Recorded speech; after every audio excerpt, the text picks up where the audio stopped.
सत्संग से ही जीव को ज्ञान होता है और सत्संग से ही जीव सर्व बंधनों से मुक्ति पाता है। जो सत्संग को ध्यान पूर्वक सुनता है, सत्संग को मानता है, मनन करता है और जो सत्संग के अनुसार चलता है, वो माया के बंधन से मुक्ति पाकर अवागमन के चक्कर से छुटकारा पाकर भवसागर से पार हो जाता है, मोक्षानंद की प्राप्ति कर लेता है।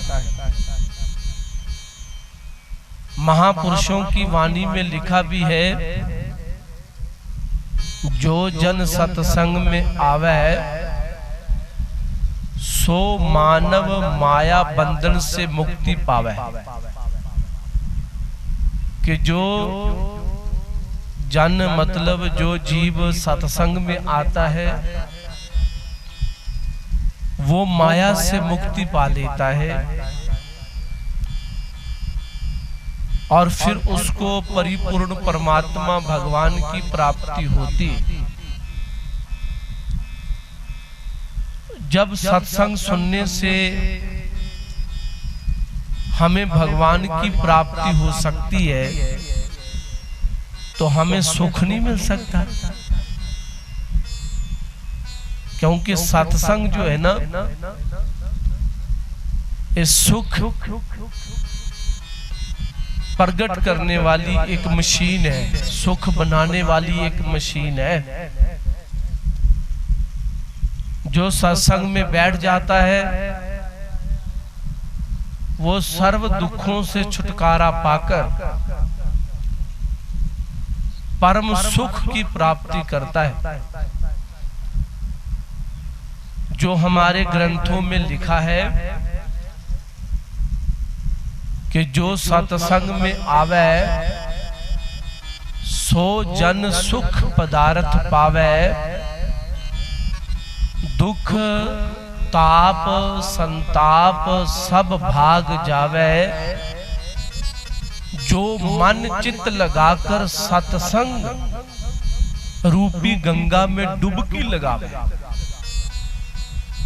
क्योंकि सत्संग को एक गंगा भी कहा है। जैसे हम हरिद्वार जाते हैं, गंगा स्नान करते हैं ना, डुबकी लगाते हैं तो हमें कितनी शांति मिलती है, वो अमृत है। अमृत में हमने गोता लगाया तो बहुत शांति मिली, बहुत सुख मिला। और हमारे मन में भाव क्या होता है कि गंगा मैया जो है, भागीरथी जो है,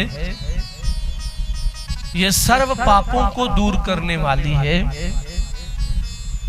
सर्व कष्टों से हमें छुटकारा देने वाली है।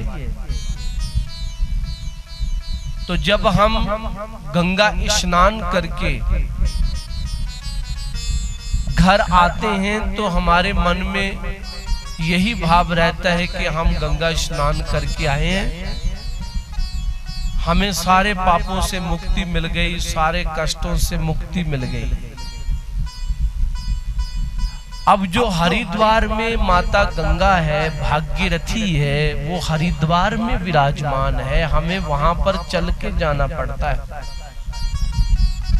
डुबकी लगानी पड़ती है अपने पापों को मिटाने के लिए, अपने कष्टों को मिटाने के लिए। परंतु जो सत्संग रूपी गंगा है ना, ये हमारे पास चल के आती है। और जब हम सत्संग रूपी गंगा में श्रद्धा युक्त भाव युक्त डुबकी लगाते हैं तो फिर हमारे जितने भी पाप हैं वो सारे दूर हो जाते हैं, जितने भी दुख हैं वो सारे दूर हो जाते हैं, जितने भी कष्ट हैं वो सारे दूर हो जाते हैं। मन को भरपूर शांति मिलती है, मन को भरपूर आनंद मिलता है।